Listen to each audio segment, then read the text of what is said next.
nk'akarorero narigeze kumva minsi iheze abarundi bari Zambia barigeze ku kibazo n'uburongozi bwa Zambia aho bafatwa mbere nabo nyine video no munsi mbere bavuga ko harabo birukanye batahukanye mu gihugu. Umwambasaderi ari Lusaka baramusabye ko yogira ico abafashije mu kuvugana na leta ya Zambia, yabishuye ko ataburenganzira afise kuko ibipapuro bo barabwa n'impunzi ntase. Bumva ko hari itandukaniro ry'umu diaspora n'impunzi muri rusange. Iyi ndwi ku bwanje mfata ko ari akaryo keza ku Murundi asanzwe aba hanze y'u Burundi yipfuza guterera abarundi baronwe bihugu babaho bakoresha ibipapuro bita impunzi mu bisanzwe, bigatuma mu by'ukuri bumva ko mengo bari ku ruhande, kuko iryo jambo ambasaderi navuze yababwiye abari Lusaka bifata abandi benshi uretse ko mu bindi bihugu mu Mozambique yo isanzwe yorohereza abo bantu.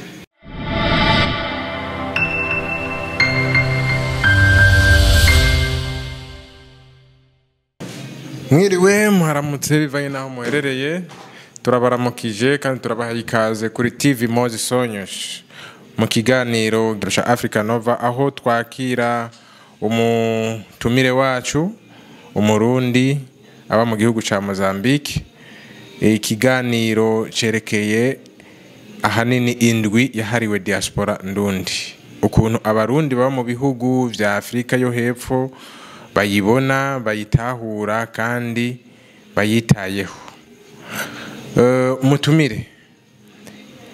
umurundi aba muri Mozambique akurikirana ibikorwa by'iterambere no guteza imbere umubano hagati ya diaspora ndundi n'amavukiro. Twashaka kubabaza ubwa mbere,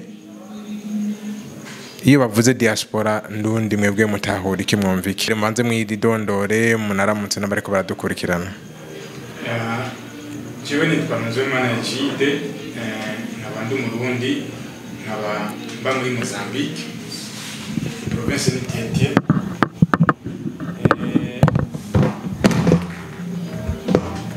Ikibazo mbatije cyane cerekeye diaspora, ico numva bavuze diaspora, ku bwanje numva n'umurundi aba hanze y'igihugu atari Burundi, ariko hari aba hanze y'u Burundi bakaba ari impunzi, sinzi ko nabo bitwa ba diaspora. Mu gihe umuntu aba afise urupapuro rw'impunzi sinzi ko yitwa mu diaspora, mugabo je vyonzi mu mategeko aba ari umuntu atarangura imirimo hanze y'igihugu atari c'amavukiro, akaba akoresha impapuro zizwi n'amategeko ku buryo ashaka kuva muri ico gihugu akaja mu gihugu c'amavukiro atankomanzi. Je ndibaza bavuze diaspora baba bashatse kuvuga abantu bava mu gihugu kanaka ciwabo bagahurira mu kindi gihugu c'amahanga. Rero numva uvuze itandukaniro riri hagati y'abakoresha ibyangombwa byemewe n'amategeko n'abakoresha iby'impunzi, byo nabyo bihuriye hendukaniye. Nk'akarorero narigeze kumva minsi iheze abarundi bari Zambia barigeze ku kibazo n'uburongozi bwa Zambia aho bafatwa mbere nabo nyine video no munsi mbere bavuga ko harabo birukanye batahukanye mu gihugu. Umwambasaderi ari Lusaka baramusabye ko yogira ico abafashije mu kuvugana na leta ya Zambia, yabishuye ko ataburenganzira afise kuko ibipapuro bo barabwa n'impunzi ntase. Bumva ko hari itandukaniro ry'umu diaspora n'impunzi muri rusange. Urashobora kutubwira ico iyi ndwi yahariwe diaspora ndundi ivuze kuri wewe nk'umurundi aba hanze y'igihugu mu gihugu ca Mozambique? Iyi ndwi ku bwanje mfata ko ari akaryo keza ku Murundi asanzwe aba hanze y'u Burundi yipfuza guterera, kuko nitwagira Burundi bwiza kuko ntabwo nikera kuri twebwe. Kandi nibaza ko ari n'akaryo kuko guhanahana amakuru kugira ngo tumenye uburyo twitwara no hanze turi, tube biciye mu mategeko kugira ngo dufashe mu iterambere ry'igihugu kuko iyo duteye imbere turafasha mu iterambere ry'igihugu n'ibijyanye n'imisango je numva ko diaspora ahubwo nakajyo keza ko gufashira abarundi hamwe tukagira ibiganiro bamwe tungukira byinshi banashima iyo duhuye n'abandi turahura hagati yacu tugahana experience. Ni gute abarundi baba muri Mozambique n'ahandi muri Afrika yo hepfo tuvuze Afrika yo hepfo tuba dushatse kuvuga ibihugu birimo Zambia, birimo Malawi, birimo Namibia, birimo South Africa, kandi ibyo bice ico gice cyo muri Afrika kirimo abarundi benshi cyane. Ni gute bitabira iyo ndwi? Hariho ibikorwa bishasha muyikoramo? Jewe ndavye abahora bayitaba nabwo ari benshi ubundi ko sibo umuntu aba yiteze, ariko nibaza ko ikibituma nuko ibone bigaragara ko igitigiri nyamwinshi cy'abarundi barone bihugu babaho bakoresha ibipapuro bita impunzi mu bisanzwe, bigatuma mu by'ukuri bumva kumengo bari ku ruhande, kuko iryo jambo ambasaderi navuze yababwiye abari Lusaka bifata abandi benshi uretse ko mu bindi bihugu mu Mozambique yo isanzwe yorohereza abo bantu. Rero nibaza ko benshi barumva ko nibisanga mu by'ukuri byaba biryosha ahubwo kwitabira turi benshi, kuko nibaza ko igituma banashima batagenda benshi nta mpapuro bafise. Ndavuga ngo reka ndengane passport ituma vanga agenda byorosha kuri ndega agenda nyaruka. Benshi cyo gituma batagenda, cyo gituma hacagenda abo bashefu nyene babasanga baricyo abandi, kuko bino bino gutuyemo nakotunga n'ubwe tuhabanye, kuko arabusanga amikoro ataba permit ubwabo ko se impapuro cyo mutegeko ndavuga passport, kuko bwiriwe ubuhunzi ukoresha impapuro passport ukoresha diri hano bisaba uburyo bwinshi kandi bishobora benshi. Ndiko ndavyumva hariho ukuntu abarundi baba ngaha muri Mozambique atahuriro bafise, kuko tuvuze yuko hariho indwi yahariwe abarundi baba bakongera bagakorera hanze y'igihugu. Nk'abarundi bari muri Mozambique mu gihe haba hari ihuriro twashobora kumenya ati naka wanashima imbere y'uko iryo huriro rihaba hakaba inama rukokoma y'ibibazo bishobora kuba twebwe dufise hano dushobora kugenda gushikiriza muri rya huriro, na cyane ko haba hariho indongozi zitandukanye n'umukuru w'igihugu ni haba ari ku buryo intambamye tugira canke ibibazo tugira muri iki gihugu bishobora kubonerwa inyishu biciye mu burongozi bw'u Burundi. Rero ndiko ndabona neza hariho ukuntu abarundi baba muri Mozambique mu bisagara bitandukanye ata connection bafise, atahuriro bafise. Sinzi ko namwe ariko mubibona. Nivyo ni kuri ntari hari, kuko nabo usanga bari mu ntari imwe bashaka kugura byoroshe ntari hari. Nibaza ko ibyo ubwo cyo bikindi kandi twogira hariho umikorere y'ingene dukora ibyo dukora hano tuba hano. Hari umuco twatakaje, umuco bita ikibiri gukorera hamwe. Nyamwigenda ko ntari muri menshi tubiri tuvura no gupfuye, iyo migani twarayibagiye. Biri no mu bintu cyo bituma akantu umuntu akora kamubanye ku buryo gasohotse kadashobora kwinjiza amafaranga. Urumva rero mu byashoke mu gashoye arimo aje ku muhande handi biramugora, niho muganga ataye muri guca ngo afate yugare masata bagiye guserebura n'abandi kumbure bugahagwa nashima niyo kumukira byinshi gusumba hajyana bari. Rero nibaza ko iryo huriro ntari hari, kandi mu by'ukuri byari kenewe kugira ngo dukangurire ko uno munsi turwaruka icyo tuzaturabataha none ko umutama asigira abakiri bato none dutegura iki. Iyo ijya mbono tuvuga David Karani igihugu cifashe David Swasani igihugu gitunze deja zwa umuntu afite imyaka 30 no muri myaka zwa umutama none kuko icyo azoshikana hariya giheru. Rero nibaza ko ahubwo iryo huriro byari bikwiye kabisa. Abantu turi mu Mozambique duhereye aho tuba dutuye mu lokalite katangura guhura ku buryo ahubwo nawe kitokwitwa diaspora kubera ko benshi usanga bakora ibipapuro by'impunzi mugabo abarundi bagahura kugira ngo bahanane ivyiyumviro ubwabo ibyo diaspora imbono yayo ni nziza kabisa kugira ngo duhuze abarundi teze mu gihugu cyacu. Vuga hariho ukuntu abarundi iyi ndwi batayitabira ku bwinshi nkuko vyategerezwa kuko naho tutazi igitigiri c'abarundi bari ngaha mu gihugu ca Mozambique kuko kuba hatagitigiri kihari tuvuga ati muri Mozambique dufise abarundi bangana gutya nimba ari 10,000 nimba ari 5,000 iyo ni intambwe ya mbere yo gushobora gushaka ibishobora kubavamwo kugira ngo bizogende gufasha mu iterambere ry'igihugu. Ndiko ndabyumva neza cyane ndiko ndabibona naho mbaye hariho ukuntu abarundi iyo ndwi batayitabira niki wohanura kugira ngo kumbure no kumwakuza nimba umwaka iyo ndwi ya diaspora abarundi bari ngaha muri Mozambique batayitabira kugwishi niki wohanura kugira ngo abarundi nabo nyene umwakuza canke yindi myaka iri imbere bashobore kwitabira iyo ndwi. Mu byukuri ntabwo nta gipanuro ati nto kwikiza kubera jewe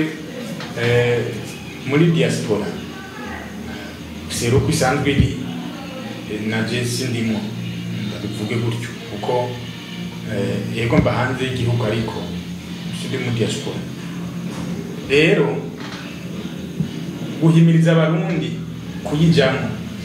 navuze ikintu ca mbere gikenewe nuko babaho bakoresha ibipapuro biri officiel kuko na n'indongozi mu gihugu baravuze umurundi wese ahari nakoresha impapuro officiel. Twebwe impapuro dukoresha hano muri Mozambique nivyo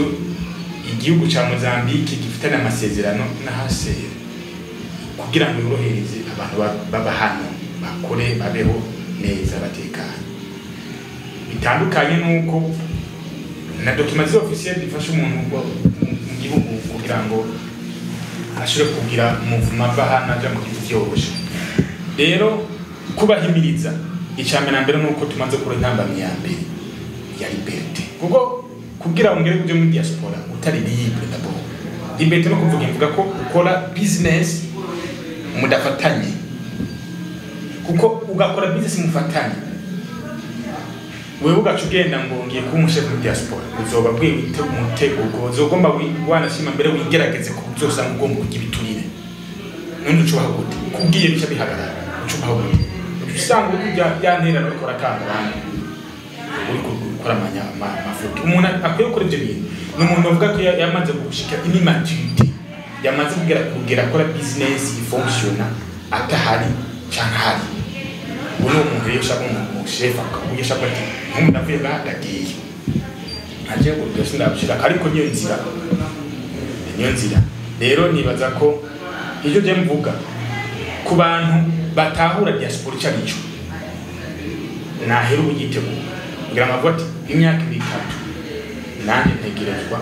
kujamwo d'abord kwisuganya njano hanyuma nje muri miliyoni z'imi diaspora hanyuma nerere igihugu kuko igihugu cyacu giteye imbere niteka kuri twese. Ibi bintu uko ndiko ndabibona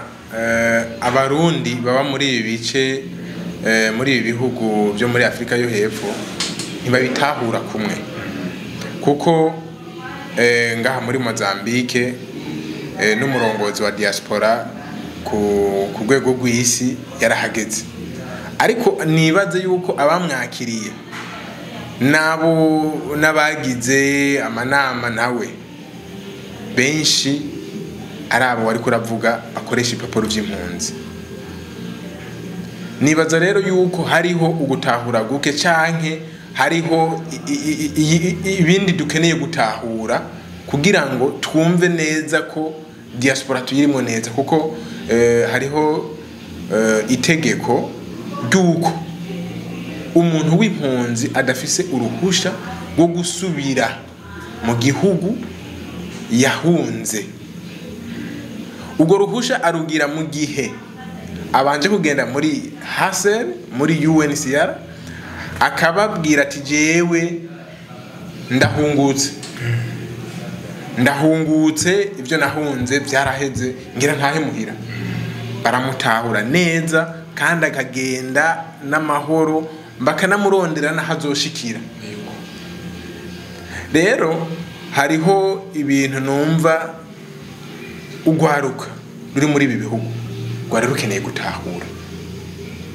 Ivyo navyo sinzi kubibona nkanje yuko hariho uruhara runini rw'igihugu ubwacu butegerezwa kuraba ico rushobora gukora. Nk'ubu unye nk'ivyo wari ko ravuga muri Zambia aho hariho abafashwe bakasubizwa inyuma, ni benshi baba ariko batagira icyangombwa na kimwe, ni ubona shima n'ivyo byangombwa by'impunzi batabifise. Rero biraboneka neza yuko hariho ibintu bikenewe gukorwa. Wanashima ikiganiro abashobora kugikurikirana nabo bakazitabira inama iyo ndwi ya diaspora, ikintu bari bakwiye kugisagasira bakakivuga ko. Sinzi nawe ko hari ico woshobora gusaba baba barongozi ba diaspora ku rwego rw'isi canke abandi ushobora gusaba bafise ubushobozi bwo gushobora kugira ico baterereye kugira ngo kumbure ubwo gwaruka rwinshi ruri muri ibi bihugu gwiyumve nago ko buri muri diaspora by'ukuri. Mu by'ukuri banashima ni benshi banashima bifuza kujamo kuko nta numwe adatahura akamaro, ariko jewe naje banashima naronse ubutumire. Jewe ntumiye naramubwiye kabisa turakwiye kuza turabaho mu buryo bw'ukuri, bana kubaho umuntu uzi ikintu kitari legale nkakumuruka ufukirirako. Nta mpunzi yitwa diaspora sivyo, kuko ibigo vyiburaho nunasohoka hano hano bashaka numwe yafigura ashaka gusubira mu gihugu barataha basubira mu gihugu tukaca mpaka tutani. Nk'akarorero muri Malawi ntiwemerewe gusohoka inkambi, muri Zambia naho nyene bishobora kuba biru. Urumva buri umuntu bugaraniye mu kantu hanyuma ugacugaruka kandi ukitwa diaspora. Ibyo bintu sivyo kwayika sivyo na gato. Rero je namubwiye ikintu cyane tube gukomana d'abord tubanze tukemuje ikintu d'abord kibanze swat nuko igihugu kidufasha kugira imigenderanire na bino bihugu dusanzwe tuye cyane rwose, bagirana imigenderanire ku buryo mfise passport y'u Burundi n'imiburi bari biturire basi mu nzira basi bamvurutse reke byabe ndahonyoye ashaka kuri amadolari 25 cyangwa 5 ico gihe naho uzovuna vre Abuzokuna kuko umuntu yamaze kumenya aho wasanga haca visa utanarishi mu gihe arugomvikana bwiko n'ikindi. Ni ikintu coroshe cyane Mozambique no Burundi washabwira imigenderanire ku buryo hano tuhaba neza, haba free movement of people ibintu bikubibiri. Ibyo bica bituma wa Murundi ari hano yumva ubwiwe bidabo ko ari sécurisé hanyuma agakora neza, bigatuma aba rero mu diaspora yuzuye. Apana kumubwira ngo tukuchwe nditera jahiye nayo. Uko jewe nibuka wantumiye namubaje kibazo kibe. Wowe ubwawe nta passport ukoresha kandi uri mu ndongozi za diaspora. Kandi niyo atashe nawe agenda araca muri zanzira.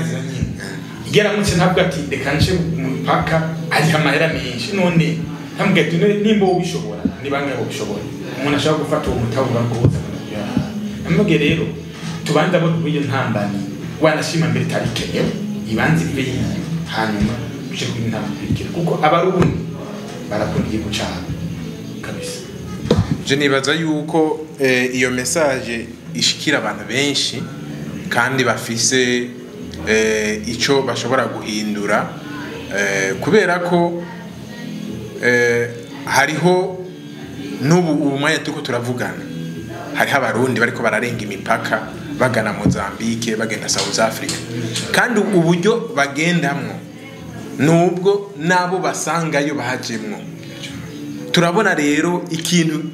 n'ibintu biguma biba byisubiriza, nta mpinduka zihaba, n'ababayo baracugaranye kwa kundi nyene. Ushaka gutaha ataha mu buryo bwo mu guca mu kinwabi, ataha mu buryo butemewe n'amategeko, akaronda impapuro bimeze ukuntu kandi no mu kugaruka akagaruka burya nyene. Rero nibaza yuko iyo message yoshikira abantu benshi kandi abafise ico bashobora gukora akagikora kugira ngo n'urugwaruka ruri muri ibi bihugu rushobore koroherezwa, nago gwiyumve umuntu agize ico ashobora guterera nimba ari umugambi ashobora gukora mu gihugu akurira indege agataha agataha azi yuko azogaruka afise ibyo asize kuko hariho n'ikindi kibazo bakunda guhura abajene bari ngaha muri ibi bihugu aho usanga bagira ibibazo n'iki gihugu canke n'ibihugu barimo ariko ntibaronka aho bashobora kuvugira. Ico cyose n'ikibazo nibaza yuko uyu nuriya bashobora guterera kandi nibaza yuko nimba twebwe turi ngaha muri Mozambique nawe uri ngaha muri Mozambique hariho uruhara rw'iwawe, hariho uruhara rw'ujya wundi, iryo jwi rya mwese rishobora gushika kure. Nibaze rero yuko hariho kumbure akamo ushobora gutera umurundi wese ari mu bihugu vya Malawi, Zambia, Mozambique, South Africa n'ibindi bihugu vyo muri aka karere,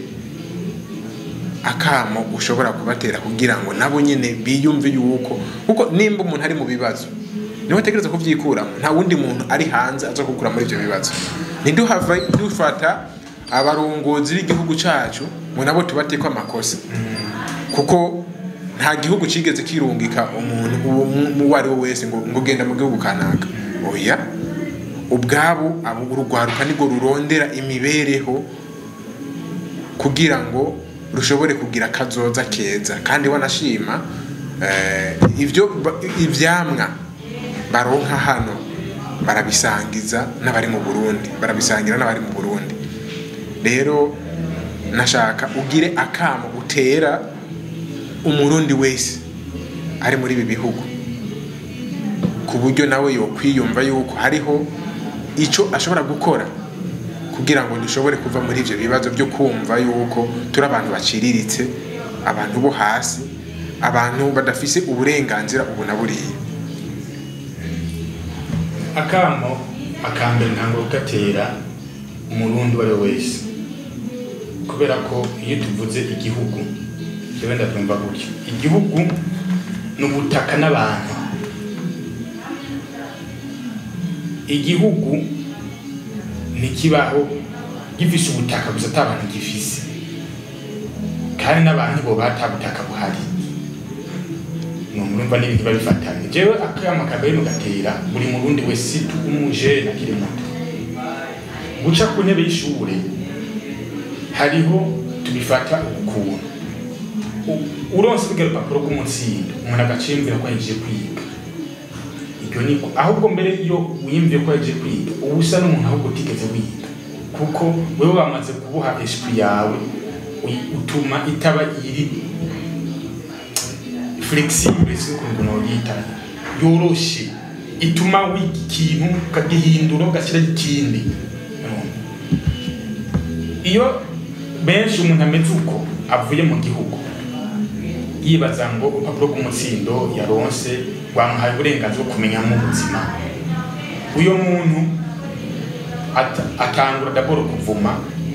abategetsi, atangura kuvuga igihugu nabi, nabo ntamenye ko bakari kuvuga nabi. Kuvuga nabi k'umutegetsi ariko akora nabi cyangwa bw'igihugu Kenya uri kuba torera inyishu by'ibibazo biteza kuba kandi ibibazo bitahabaye ngo kwameliora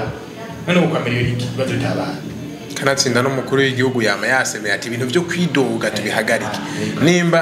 ugwaruka ruri muri ibi bihugu hariho ibintu byinshi gwidoga diaspora twe twibona ko tutarimo none nikiri ko rurakora. Rero ubwo iyo amaze gushika ngaha ikintu cyane kwiye gukora nuko ategetse kumenya ko aje gutambutsa umushasha kwiga dabo. Iyo bigenje gukora gikore neza kugira ikura. Hari ikintu Perezida avuze nashimye cyane, yavuze ko umuntu afise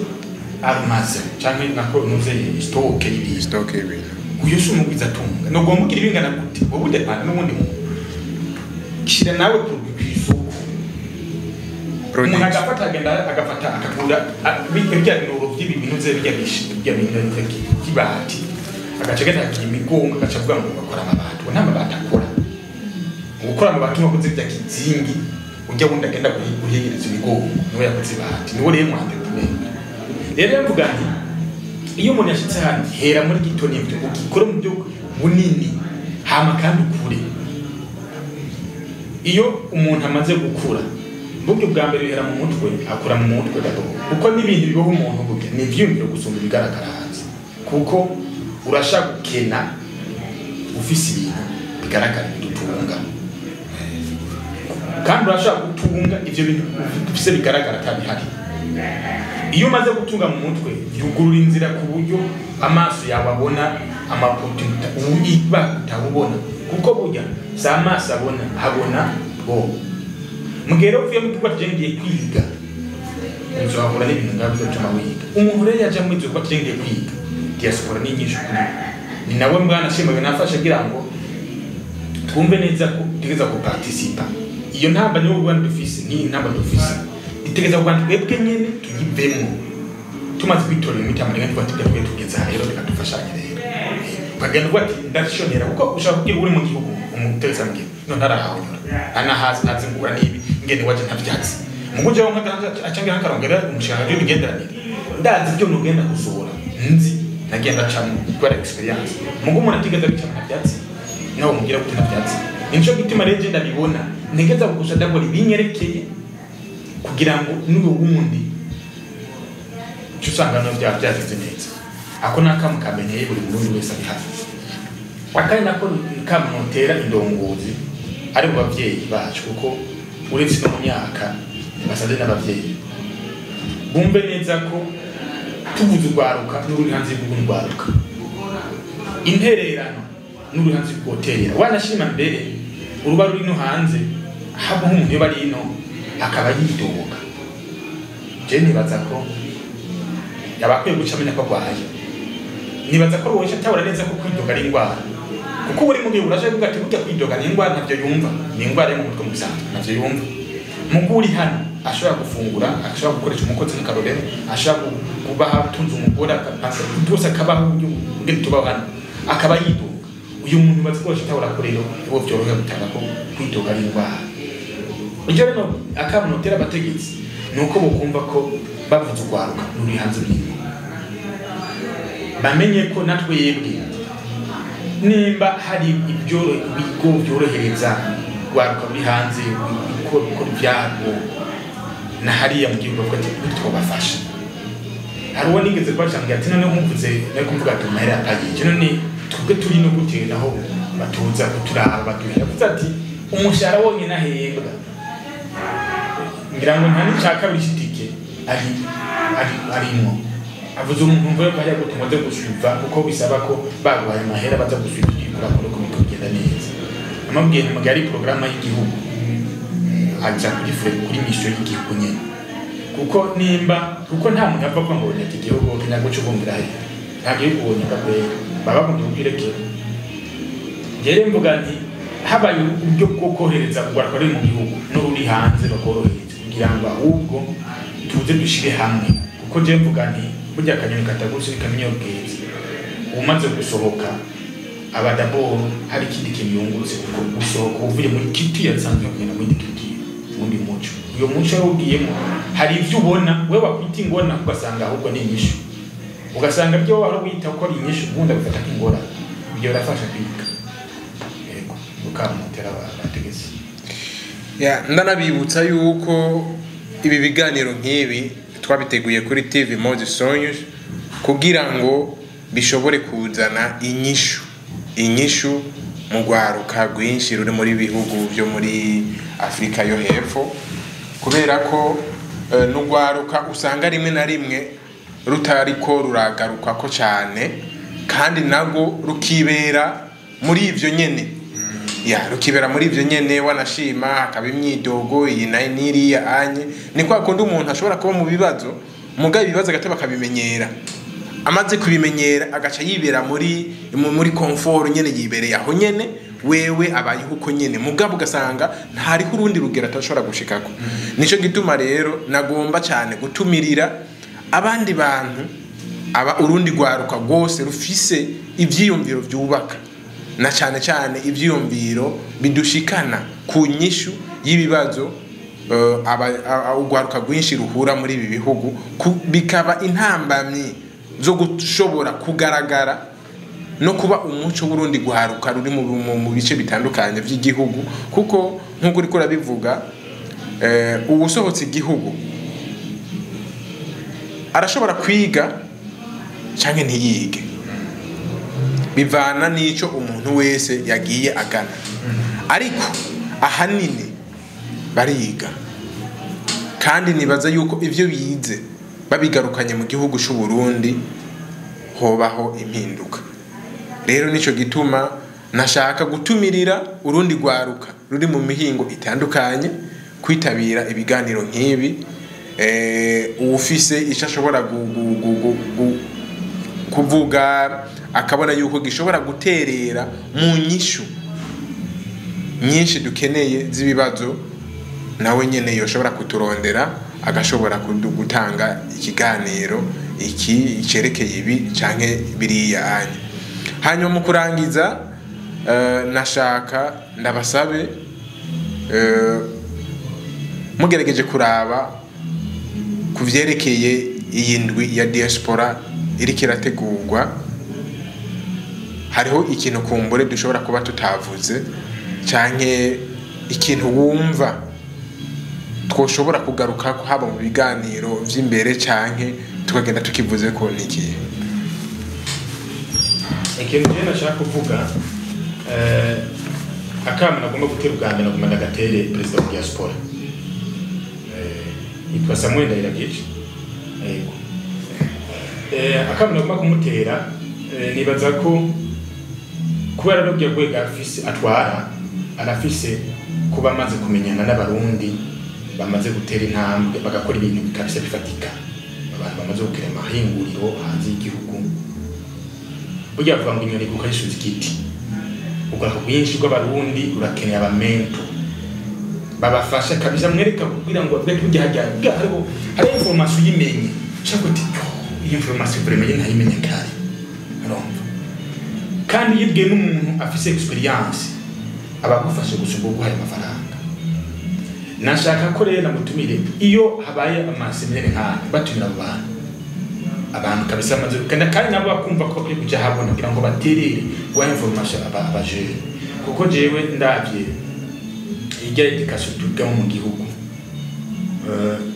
ukiga primaire ugashira ko secondaire ugashira ko université biratubera ubwonko vraiment biratubuha kabisa, kuko usanga umuntu avuyeyo adara wanda vuga ati je kabisa ngiye kwiga tweye bibaguye bwabwo byamunonye ku buryo asa naho umuntu mengo imyaka yose ayitaye yabaye imfagusa. Rero cyo nashaka abo bantu babe benshi bagaragara aho kumva hano hose nkandagira mbari ku mabyushushu hose mbona abantu ama message yabo, kuko plus twumva impanuro batanga plus hari umujana ko ati burya kine kintu cyavuzana naka, kandi abantu baca baraba ati aya maziki byagenze gute, nibyiza bivuze n'umuntu kabisa nawe bifatiye kuri experience yakize. Rero abo bantu ndazi barahari, abarundi benshi barahari bamaze gico bamaze gukora gifatika, naza arafasha aduhuza n'abantu nyene nahuza n'abantu nyene. Kandi kinacho akandi kamwe no mutera situkwaruka uri no muri Afrika, nibaza ko ubu buryo impapuro dukoresha tubayemo arabizi hano. Nubwo je hari umwe yambwiye ngo ivyo nta nakimwe ngatoya vraiment tube tureka ufata ibintu tubigeyembya. Ibintu byo byo bituma nk'akaro je ndegize nk'akarorero jewe ndakwaye akazi ntaca ndaguhemba umushahara wowe ndashaka guhemba ukuriha n'inzu ubamo, ntaca ndagutegeza gutonda saa moya n'inusu ugataha saa 10 saa 11 bivana n'akazi kabakara, ntaca ndakubuza kugiturira none byo ndashoboka mba nakugerageje vraiment mugihe nkeneye ko ndafata umwanya munini ku kazi kanje ndaguha amafaranga ashaka gutunga ukariha inzu ugafungura umwana bakaza ku ishuri ugasigara n'amahera ubati ayarashikara. Muri ico gihe ndavuga ati kabisa yibye wari umuntu noneho amaze kuba yimba maraga ko ntisha kwinza kwiga akiretse ari ingeso nyene ari indwara bisanzwe. Rero nico namubwiye tube tureka, kuko nimbuvuga ati je nkora akazi neza kandi nzi ko amahera ugehemba adashaka kujwanya ndegudimo nawe nyene uvuga ati ubyumva nangere camba ubitaho tureka ku kantu rero ndamubariye tureka ku kantu tuvuge ibintu biri claire. Ndi mpunzi nyene korera aho mbaye bishaka gutuma ndabiheba akoresha uburyo bw'irекari imbere y'uko nja ahantu bigireshe impunzi tuzigishe ingene ushobora gukora zijye hamwe abadashobora gukora ibyabo ari benyine baje hamwe ushobora gukoresha abandi akoresha abandi amakuru y'ibyo rero by'ububazi niko kama kabisa no mutera kuko ubundi ubona kabwiye nibaza ko katuba yakamushikiye ariko nibaza ko hano arashaka kumva nuwo babonye iyi message arashaka kwimuha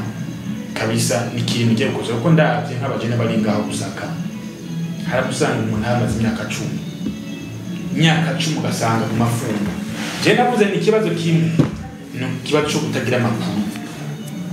ho kabaye hari abantu bamwe navuga ko wazarahuza n'abantu bababwira ati burya hari n'abantu nageze kumva Kidum ariko aravuga ko yagiye muri Kenya agiye mu ikamyo menga yagiriye inyuma niko yavuze Kidum we imba ntabeshe niko niba byanavyumvise akabyivugira ariko urabona umunsi rero nk'umuntu nk'ujya atanze experience hari umuntu bifasha rero nazara dufukuza nabo bantu hanyuma kandi nawe nahari kuko abantu barashaka gutanga n'ubufasha kwa tijewe ukeneye ubufasha ngenda mufashe muri iki natori nimero andondere tuvugana kasarimano turakira abamentu mu Burundi bigisha abajeni kwa entrepreneur yego kandi n'ikindi kintu hariho ikintu wagumye ugaruka ko ikintu impunzi burya jewe sinzi ko ndiko ndabibona uko bitegerezwa kuba ugwaruka ruri ngaha anye muri ibi bihugu bafise ibibaranga bigaragaza yuko ari impunzi ariko ugiye kuraba nta sinzi impunzi kuko tuvuze impunzi n'umuntu yahunze igihugu ahunze ikintu kanaka agahungira ahandi hantu ari naco gituma ibihugu vyinshi cyane cyane byo muri Afrika mbere ni nka byose kumbure usanga bafise ibigo by'igihugu bijeje kwa kuraba abo bantu imibereho yabo ivyo ivyangombwa bibaranga no kuvuga aba bajene bari ngaha anye tuvuze impunzi bya bindi nyene umuntu yahunze nabandi twafata nk'impunzi sinzi ko nabandi ashobora ko ariko babibona kuko kuze impunzi mu gihe cyambe na mbere wavuga ati impunzi amakanda kavije mugani impunzi kubi vyangombwa si impunzi ubwabyo nyene izina impunzi ya sinzi ngene haseri yiti definition umuntu akwiye kuba impunzi ariko jewe ku bwanjye ko ndavyumva iyo umuntu avuga ati hahunze intambara iraba n'ibyo abantu bakavuga amasuro abantu bagapfa abantu bagapfa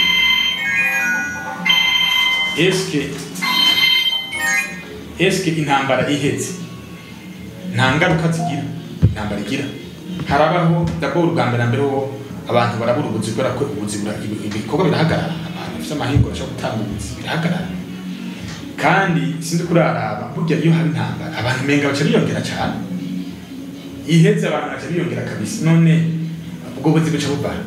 ko n'amashuri tuba dufise no munsi yigisha abantu ofite agamashuri dufise aprepara abakozi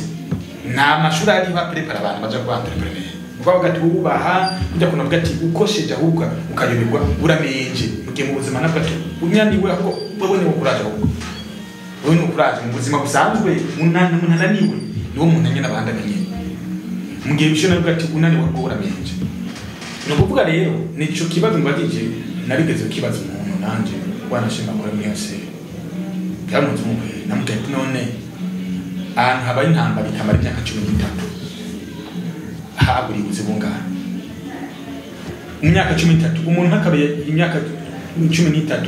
iyi myambara y'amazi yabaye afite imyaka 10 bafite imyaka 20 nagaze gukora uyu muntu akaca gakura kandi yaje mu mashuri gusanga n'ibyo yahejeje none umuntu avuga ati ndavuye ngahandagiye hano nta mahirwe ndarose ngende kurageza ahandi niyahunze kabisa yambwiye ati icyo kibazo badite hase nta nakidefensa mugabo naco biragaragara ko ari byo rero niyo nze mbona abo kategori bashiramo bana bajene bava mu gihe kuko usanga bagati cyuma tukore ndaje amashuri nakazi kandi kandi ijuru byanze bigati uzohera tukwakazi rero nibaza ko kuganje kuba biti impunzi no buryo bwa mbere bituma bahaba hano borohereza uko takundi kishi niyo gushaka kuba abantu hano ari ikindi kintu naco uvuze guhunga nuko atabari mu gihugu bayarahunze nye utabari mu gihugu nagomba rero ndabashimire nongere nshimire n'abari ko baradukurikirana nongera kandi ndabaha ikaze kugira ngo bazoshobore kuza barakurikirana ibiganiro bica kuri iyi chaîne, na cyane cyane ibiganiro bica mu rurimi rw'ikirundi, aho biba vyerekeye ibibazo n'inyishu zoshobora gutorerwa ibibazo byaba by'urugwaruka ruri muri ibi bihugu byo mu karere ka Afurika yo hepfo. Naguma ndabashimire, ndabasaba ko nejo aho tuzoshobora kubatumira muzotwitaba. Murakoze cyane ku iganiro mwatunganije no kino cyumviro mwagize cyo guha akaryo urwaruka ruri hanze y'igihugu, na cyane cyane muri kuvye muri Afurika. Biboneka nkaho umengo bwo rurasinziriye, umenga bavuze diaspora ngo ntiruboneka, umenga ntibarimwo, batamenya tu na leta ngira ntizingo bayeho uku. Kino cibone cyiza cyane, ahubwo ndagutera intege bandanize hano, agenda kandi ntera intege bagenzanje bari muri bihugu sitabari zambe no batusa n'abatorohewe nangaha muri Malawi misetse baragize ibibazo no bahatera kama ndababwira ko ahubwo ufise cyashikiriza cofasha abandi agira umutima ashe kwakura ne bazakuza gutanga hari ku adresse ngaho yakure ashe gutanga, na cyane cyane impanuriza n'inyishu kukungene hano hantu kuhaba neza tugakora imirimo yacu kandi mu buryo bufasha twebwe uko ngafasha kandi igihugu ateye kugahisha niteka igihugu ko ntabwo biryoshe umurundi wumva ngo yafatirwa byagendwa byamugenza tugendamo. Hanyuma kindi muvuze muti ni mwantera kama nzitaba kabisa, nzitaba kuko ni byiza guterera ibintu bishaka gushikira abandi, kuko hari usanga nkakarora ino message iri hano ayibona akavuga ati kabisa iyi message irafashije, kuko ujya avuga ngo bibwirwa benshi bikumva bene vyo. Hari ubonye usanga ngo ati kabisa hano hanje mbaye hariho iyi message mbonye hano yamfashije, canke umuje agomba kuba mu gihugu yimvira ko Burundi bukenye nibaza ko umuje nacimvira ko kabisa kwiye gupfuguzima akajibona, kuko nta gihugu gikena kandi nta muntu akena. Ubukene nicyo cimvire nyene gikenye ufise mu mutwe wawe, ako kajambo nyene ukena ka represent vyumvire bifatanganye mu mutwe wawe bituma utabona nivyo bukene. Kandi byo nabyo bishaka kuva nk'umuntu umuntu yambara impuzu akayita akambara yindi imeze neza, kwambara impuzu cyafu n'ibisubiza kuto kwambara impuzu isa neza. Rero nibaza ko neja ahubwo no gusaba ko twogira ibiganiro bisumbirije hano kugira ngo uterere urwaruka, kuko urabona umunsi dufise systeme nshasha y'amashure ituma barwaruka ruheza rukiri ruto. Muri iyi minsi muri imyaka umujana afite imyaka 21 abaje university, kandi ubiravye bakiri muto benshi abaye byukura atamakuru afise, usanga atazi passport imaziki bigenda gute atazi na kimwe. Hano ko bakaryo ko gutanga bwango bya information abajene abarundi narigeze kubona imisi yahera imisi heze abajene bafatiwe muri Kenya, bavuye mu Burundi agenda muri Kenya ata passport afise, ngira ngo atana karanga atana laissez passer s'il vous plaît, barafatwa bacona mu gipolisi barafungwa. Abarundi bari bavuga n'ukuri babazihama baca basaba ambassade muri Kenya bakora ama passport barabafasha, kandi abashimira cyane abantu babikoze. Urumva ko ikintu cyambere yerekana ko abajene bari mu gihugu hari ibintu batatahura ku bintu byerekeye byo mapuro byamurekarengane, kandi ngira ngo agende hari muri Kenya batumwe ko n'umuntu bagiye n'ubwo buryo nyene. Rero nibaza ko ibigano nk'ibi byofasha abajene na cyane cyane bagomba ko muri kubazi no. Yego, ndabashimira cyane kandi nongera ndabatumirira iki kiganiro cyari Africa Nova gica kuri chaîne ya YouTube TV Mozi Sonyo. Ntarabasaba yuko mugikurikirana kandi hariya munsi mukagira subscribe, mukagira mugakurikirana ibiganiro, mugasangiza n'abandi barundi kumbure batarashobora kumenya aho bashobora gusanga ibiganiro nk'ibi. Murakoze, ciao ciao.